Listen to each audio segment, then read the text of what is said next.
ఆ furniture shop చూసి పెట్టిందే మా ఆయన. తక్కువ రేటుకి మాట్లాడి కొని పెట్టిందే మా ఆయన.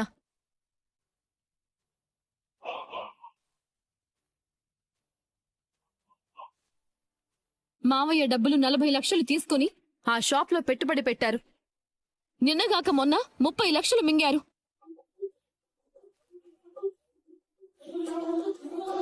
ఇలా అయితే ఈసారి కూడా మునిగి మళ్ళీ ఏ పార్కులోనో పడుకుంటారని, ఏ గుడి ముందో అడుక్కుంటాడని మావయ్య గారిని తీసుకెళ్లి అక్కడ కూర్చోపెట్టారు.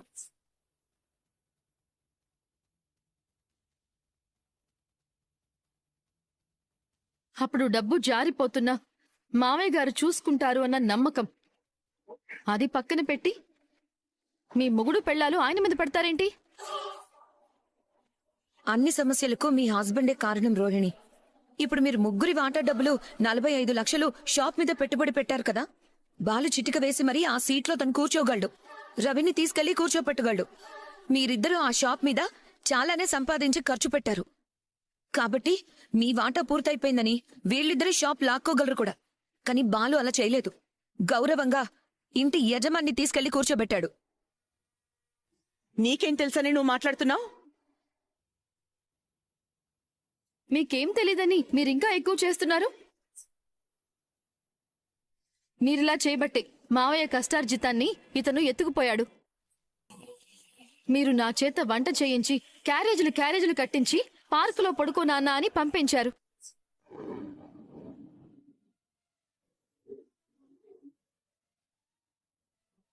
నా నగలు అమ్ముకోమని ఇచ్చారు. రోహిణి కోసం ఇల్లు తాకట్టే పెట్టారు. ఇప్పుడు 45 లక్షలు కూడా వాడుకున్నారని తెలిసినా మళ్ళీ ఆ కొడుకే గొప్ప, ఆ కోడలే గొప్ప. ఏయ్, ఏంటి? ఏంటి చెప్పండి.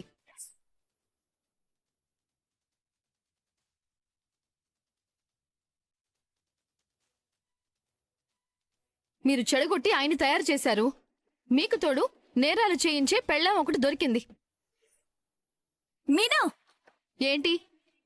ఈ రోజు మావయ్య గారు కాని ఆ సీట్లో కూర్చోకుండా మీ ఆయన కూర్చొనుంటే ఆ డీలర్స్ మీ ఆయన్ని ఖచ్చితంగా పోలీసులకి పట్టించుండేవారు. పోలీసులకి పట్టించేంత నేరస్తులుగా ముద్రపడి బయటికొచ్చి లోకానికి మొహం చూపించలేకపోయేవారు. ఈ రోజు మావయ్య గారే గనక ఆ సీట్లో కూర్చొనుండకపోతే ఆ ముంబై ముఖేషు మీ ఆయన డీలర్గా ఆపేసి షాప్ని వేలం వేసేవాడు.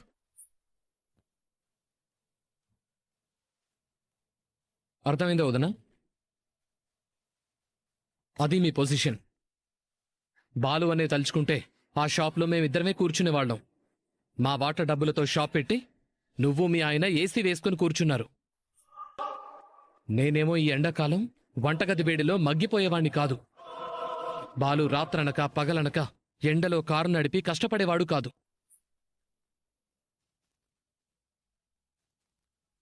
మీరు తప్పుకొని మా నలుగురికి అప్పజెప్పుంటే ఈ పాటికి 4 బ్రాంచులు పెట్టి నలుగురం చూసుకునేవాళ్ళం.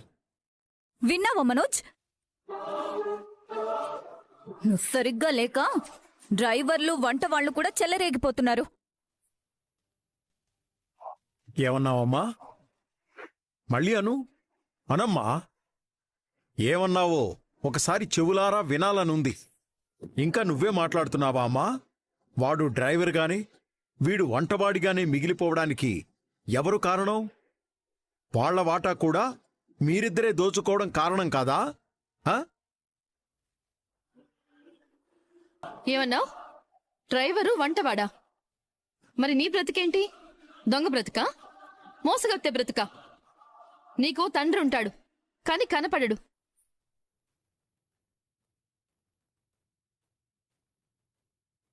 నీకు ఊరుంటుంది కాని నువ్వు వెళ్ళవు. ఎవరూ రారు. తొవ్వితే ఇంకా ఎన్ని రహస్యాలు బయటపడతాయో తెలీదు.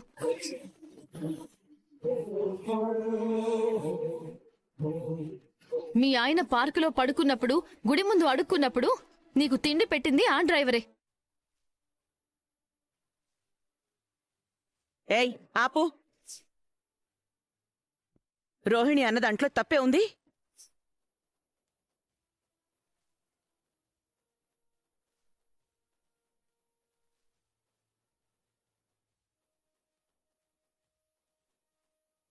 నోరు ముయ్ ప్రభా. నువ్వసలు తల్లివేనా? ఒక ఆడదానివేనా?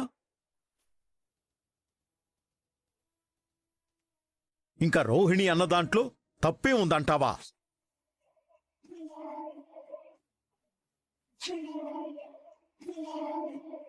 రోహిణి ప్లీజ్,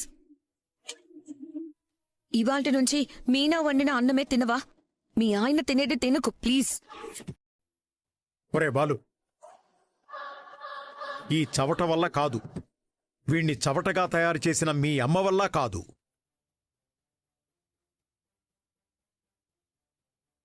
ఇలాంటి అసమర్థుణ్ణి పెంచి పోషించే వీడి భార్య వల్ల కాదు.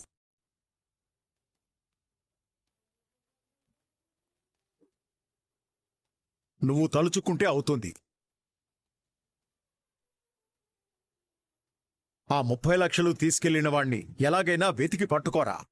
అలాగే నాన్న, నాకు వదిలేయండి, నేను చూసుకుంటాను. ఎలాగైనా వాళ్ళని వెతికి పట్టుకుంటాను. ఇంకా ఈ విషయం గురించి ఎవ్వరూ మాట్లాడొద్దు. అందరూ వెళ్ళండి.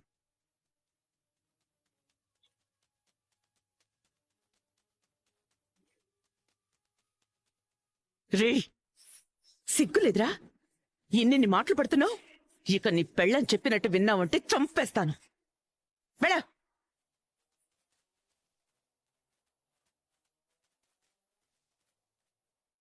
ఏయ్, ఇలారా.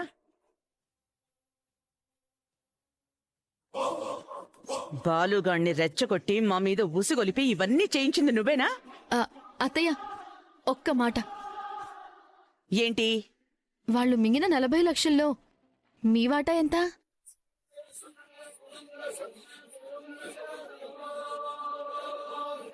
ఏమంటున్నావు? కమిషన్లు తీసుకోవడం మీకేం కొత్త కాదు కదా. మా శివ కేసు వాపస్ తీసుకోవడానికి 2 లక్షల కమిషన్ తీసుకున్నారంట కదా. ఏయ్, ఏం మాట్లాడుతున్నావే? జాగ్రత్త అత్తయ్య. ఈ విషయం కూడా మా ఆయనకి చెప్పి రెచ్చగొట్టి మీ మీదకి ఉసుగొలిపి రచ్చరచ్చ చేయించగలను. ఇక నుంచి మీరు మర్యాదగా మాట్లాడడం నేర్చుకోండి.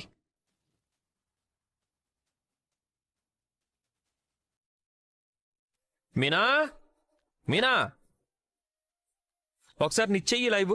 ఎందుకండి? ఇప్పటిదాకా లక్షావతి లక్షణంగా నిన్ను ఒక్కదాన్నే తిట్టేది. ఇప్పుడు నీకు తోడు ఇంకో మనిషి పార్లర్ రమ్మ కూడా తోడైంది కదా, అందుకే కంగ్రాట్స్ చెప్పాలనిపించింది. యాండి మీరు కూడానా? నిజమే కదా. ఇప్పటి వరకు పూలు కుట్టుకునేదానా అంటూ నీ ఒక్కదాని మీదే పడిపోయేది.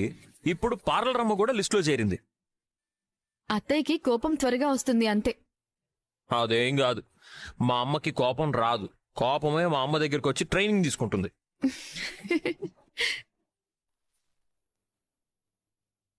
ఇప్పుడు నువ్వు పార్లర్ అమ్మ ముచ్చటగా మన డబ్బుడమ్మ కూడా కలిస్తే మా అమ్మ ముక్కంటి శివుళ్ళ మీ ముగ్గురు నెత్తి మీద శివతాండవం ఆడుతుంది.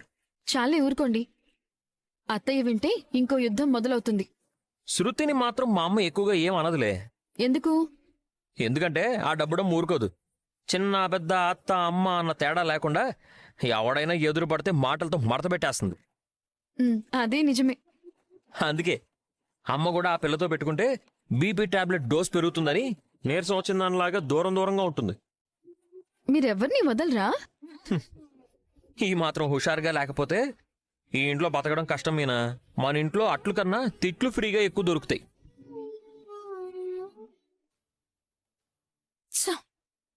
వీళ్ళకి నేను కామెడీ పీస్ అయిపోయాను.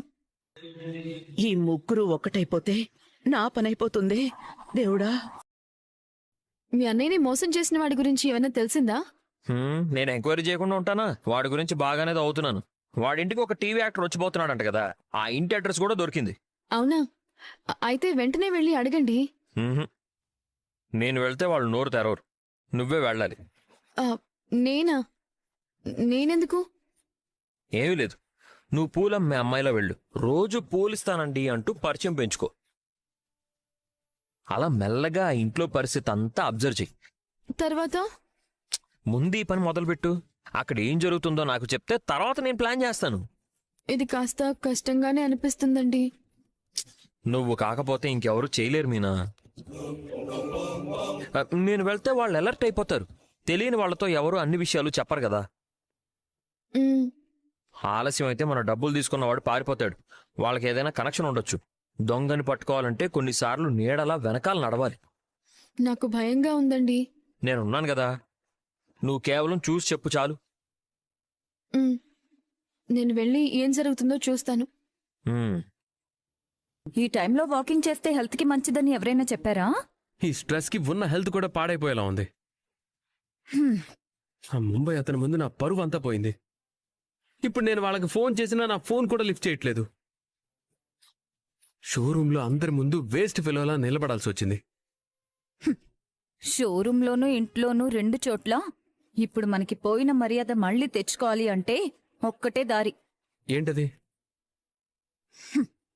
మన దగ్గర 30 లక్షలు తీసుకొని పారిపోయిన వాళ్ళని పట్టుకొని ఆ డబ్బులు తీసుకొచ్చి అందరి ముందు మావయ్య చేతికి ఇవ్వాలి. అప్పుడు ఆటోమేటిక్గా అందరూ మనల్ని గౌరవించడం మొదలు పెడతారు. వాడిప్పుడు ఎక్కడున్నాడో ఎవరికి తెలుసు? కల్పన డబ్బులు ఇచ్చినప్పుడు నేరుగా తెచ్చి నాన్నకే ఇచ్చుండాల్సింది. షోరూమ్ అని కొంత, బ్యాంక్ బ్యాలెన్స్ అని కొంత, ఇలా రకరకాలుగా ఖర్చు పెట్టేశాం. అది చాలదన్నట్టు సబ్ డీలర్ దగ్గర నుండి కూడా డబ్బులు తీసుకున్నాం. వాళ్ళకి మనం ఫర్నిచర్ కూడా పంపించాలి. ఆ డబ్బులు ముంబై అతనికి పంపించాలి. అప్పుడే అతను మనకి మాల్ పంపిస్తాడు. లేదంటే చాలా పెద్ద గొడవలు జరిగిపోతాయి. అతను ముందే చెప్పాడు బిజినెస్ స్టార్టింగ్ లోనే ఇల్లు కొనొద్దు అని. అయినా విన్నావా?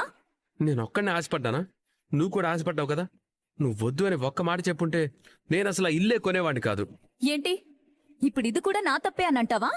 మంచి జరిగితే కారణం నువ్వు, అదే చెడు జరిగితే దానికి కారణం నేనా?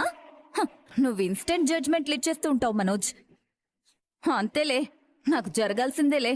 ఇదే కాదు, ఇంకా జరగాలి. నా తప్పు కూడా ఉందిలే రోహిణి, ఒప్పుకుంటున్నాను కదా. అయినా 5 కోట్ల ఇల్లు 3 కోట్లకే ఇస్తానన్నప్పుడే మనం ఆలోచించాల్సింది. ఇంట్లో వాళ్ళందరికీ ఆ సందేహం వచ్చింది కానీ మనిద్దరికే రాలేదు.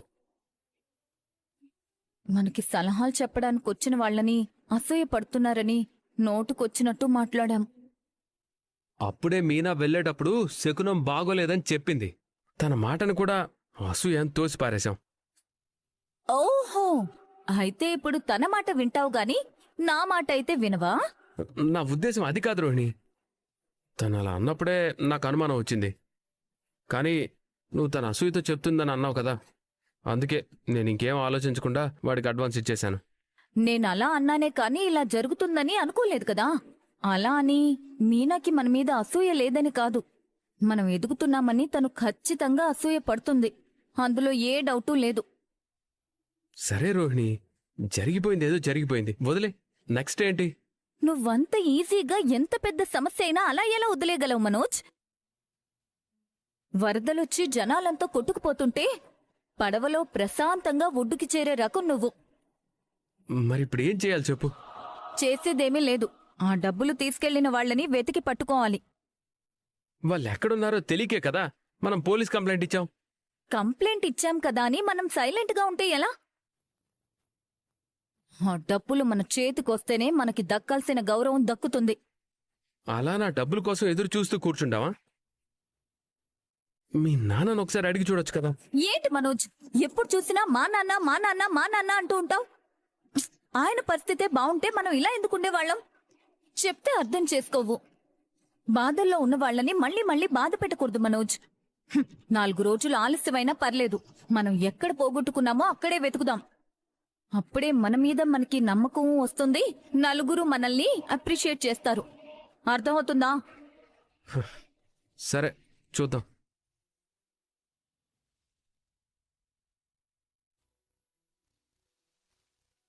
నా చెల్లెలి పెళ్లి. వచ్చిన వాళ్ళంతా భోజనం బావుంది అని చెప్పాలి. ఈ పెళ్లికి పెద్ద పెద్ద డైరెక్టర్సు, ప్రొడ్యూసర్సు, రైటర్సు, సీనియర్ ఆర్టిస్టులు, టీవీ ఇండస్ట్రీలో అందరూ దాదాపుగా వస్తారు. మంచి భోజనం, తెలుగింటి భోజనం కావాలి. మెనూ చెప్తాను, రాసుకోండి. చెప్పండి సార్. ఇప్పుడు లిస్టులో చెప్పినవన్నీ కంపల్సరీగా ఉండాలి. ఇంకేమైనా యాడ్ అయితే నేను చెప్తాను, మీకు ఫోన్ చేసి చెప్తాను. అలాగే సార్. నేను కొటేషన్ వేసి మీకు కాల్ చేస్తాను సార్. సరే అండి, వస్తాను సార్. హలో కిరణ్ గారు. హలో అండి. మీరు? నేనెవరో మీకు తెలీదు, కానీ మీరెవరో మా మేడంకు తెలుసు.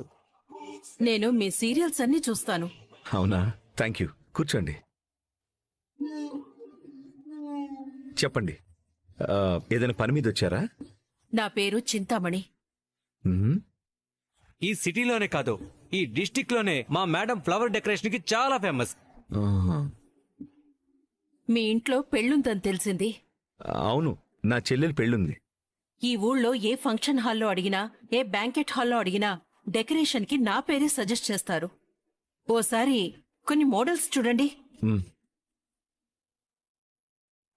ఇవిగోండి సార్. చాలా కలర్ఫుల్ గా ఉందండి. బాగుంది. ఎలా ఉన్నాయండి? నేను ఖర్చు మాత్రమే పెడుతున్నాను, మిగతావన్నీ మా చెల్లెలే చూస్తుంది. డెకరేషన్ కూడా తన టేస్ట్ ప్రకారమే చేయిస్తాను. మీ నెంబర్ ఇచ్చి వెళ్ళండి, మా చెల్లెలు మీకు కాంటాక్ట్ చేస్తుంది. అలాగే. మ్మ్. ఇదిగోండి సార్. సార్, మీరు బ్రహ్మముడి సీరియల్ యాక్ట్ చేస్తారు కదా? అవును. మీతో ఒక ఫోటో సార్. యా. ఆ, హలో, కొంచెం ఎక్కువ అవుతున్నట్లేదు, చేదిస్తారా? Sorry sir. Thank you sir. Okay. వస్తామండి. అదేంట్రా చంప మీదేదో అంటుంది? ఏమంటుంది మేడం? చూపించు.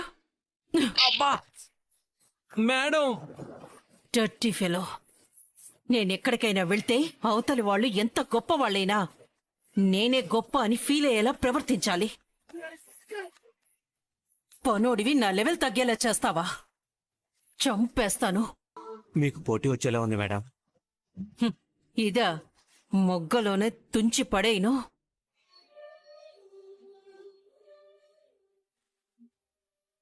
సార్, నమస్తే సార్. నమస్తే. మీరు? నా పేరు మీనా. మీతో ఒకసారి మాట్లాడొచ్చా సార్? తప్పకుండా. ముందు మీరు లోపలికి రండి. మీరు అక్కడుండి నేను ఇక్కడుండి మాట్లాడుకుంటే బాగోదు. మ్. కూర్చోండి. 1 మినిట్. ఇతన్ని చూస్తే ఇంత సంస్కారంతో ఉన్నాడు. ఇలాంటి మోసగాళ్లతో ఏంటి పరిచయం? ఎలా ఆ విషయం రాబట్టాలి? ఈ పరిచయం ఇక్కడితో ఆగకుండా ఉండాలి. తీసుకోండి, మంచి ఎండలో వచ్చారు. థ్యాంక్స్ అండి.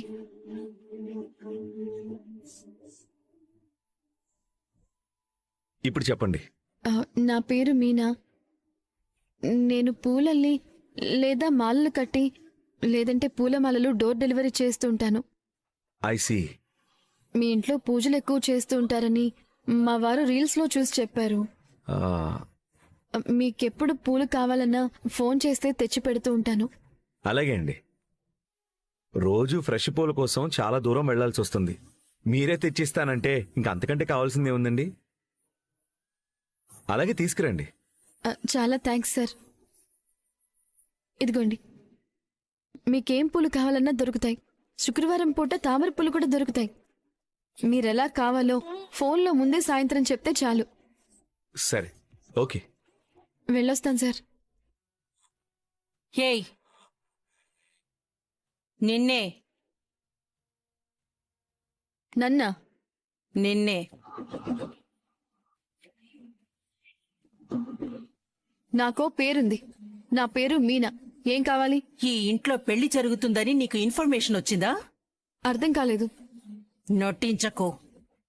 సరిగ్గా చెప్పండి. ఈ కిరణ్ గారి చెల్లెలి పెళ్లి. నువ్వు ఆర్డర్ కోసమే వచ్చావని నాకు తెలుసు. ఏమీ తెలియనట్టు మాట్లాడకు. ఫ్లవర్ డెకరేషన్ అనేది నా బిజినెస్. నువ్వు రోడ్డు పక్కన పూల అమ్ముకునేదానివి. నీ లెవెల్ అంతే. అలాగే ఉండు. నా బిజినెస్ లో పోటీకి రావాలనుకుంటే నీ దండే నీ శవానికి పడుతుంది. కాడ తుంచి పారేసినట్టు పారేసిపోయిందండి మేడం.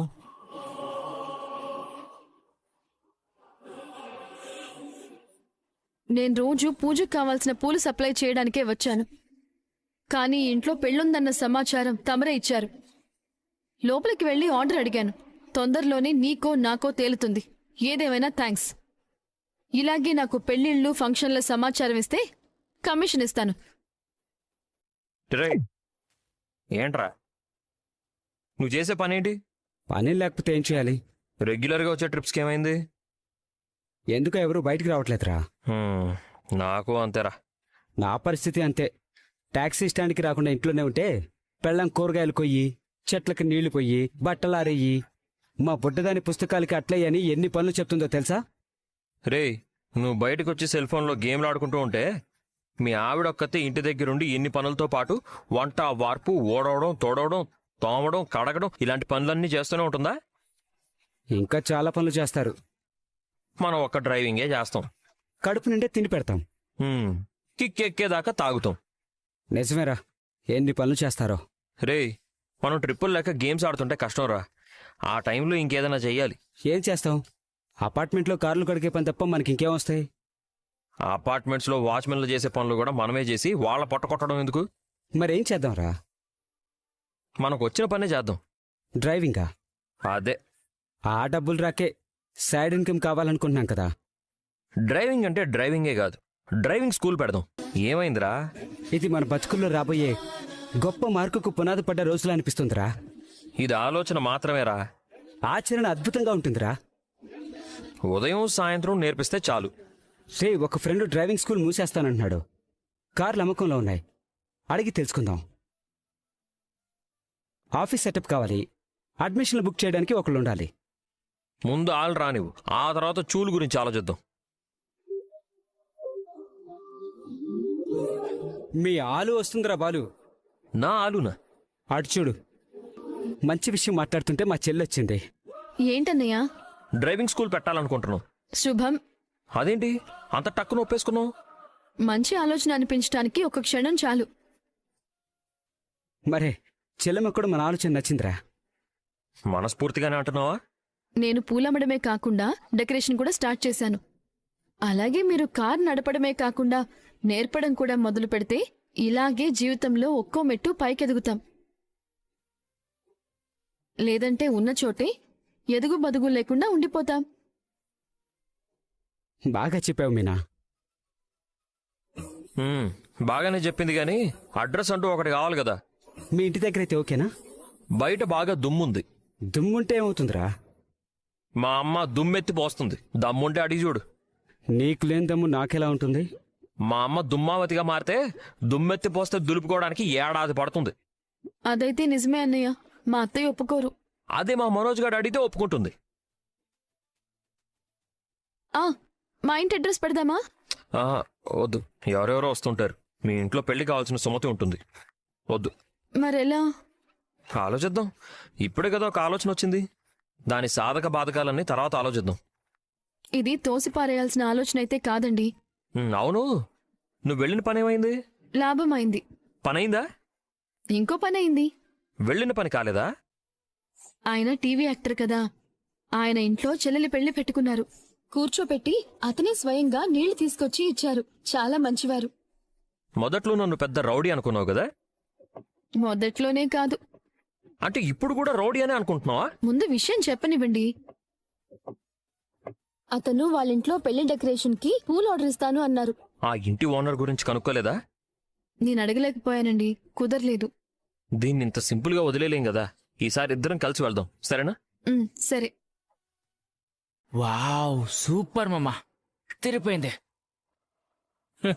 ఇలాంటి అమ్మాయిలు మనకెందుకు మామ దొరకరు? అవును మామా. అరే మామా, సూపర్ ఫిగర్ రా మామా. అర్జెంటుగా బండితి మామా. వీళ్ళ అమ్మాయిని ఏదో చేసేలా ఉన్నారే. రాస్కెల్, చదువుకున్న వాళ్ళ ఉన్నావు, పూకిరిలాగా జూలైలాగా ప్రవర్తిస్తావా? నీకింట్లో అక్క చెల్లెలు లేరా? హలో, ఏంట్రా? ఏంటి? నోరెత్తావంటే షీటింగ్ ని పిలిపించి పచ్చడిగా కొట్టించి జైలుకి పంపిస్తాను. అలా కాదండి. హే, ఇంకొక్క క్షణం నువ్వు ఇక్కడే ఉన్నావంటే నా సంగతి నీకు తెలీదు. పోలీసులు వచ్చేలేపు నేనే నీకు బుద్ధి చెప్తాను. పోరా.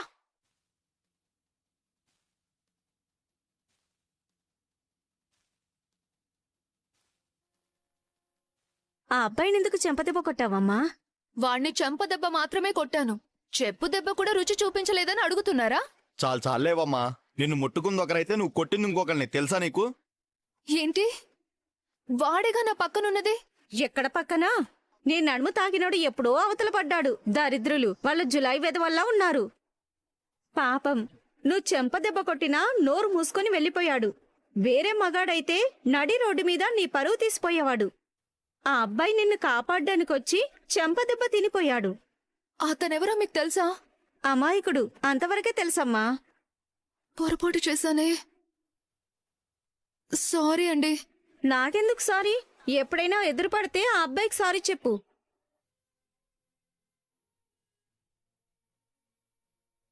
చా, హెల్ప్ చేయడానికి వచ్చిన మనిషిని కొట్టి చాలా పెద్ద తప్పు చేశాను. మా అమ్మ మనం వచ్చింది కూడా గమనించడం లేదంటే ఎవరికో మూడింది. ఇంకెవరికి? నాకే. విన్నాను. నిజమే, మూడింది అన్నావు. ఇంకా మూడలేదు, కాని త్వరలోనే ఎవరికొకరికి మూడుతుంది. ఎవరో ఒకరు ఎందరిలో ఉన్నారు? ఇద్దరిలోనా, అందరిలోనా? నా ఎదురుగానే ఉన్నారు. ఈ ఇంట్లో, ఈ హాల్లో నేను కూర్చున్నాను అంటే ఒక ఆడపులిలా కూర్చునేదాన్ని. నాతో మాట్లాడ్డానికి మీ నాన్నే భయపడేవాడు. నా ముందు ఎవరు నోరెత్తాలన్నా వణికిపోయేవారు. అప్పుడు చక్రం తిప్పేదాన్ని. ఇప్పుడు చూపు తిప్పి కోపంగా చూడాలన్నా ఎవరు భయపడ్డం లేదు. దీనంతటికీ కారణం ఎవరు? మీరిద్దరే.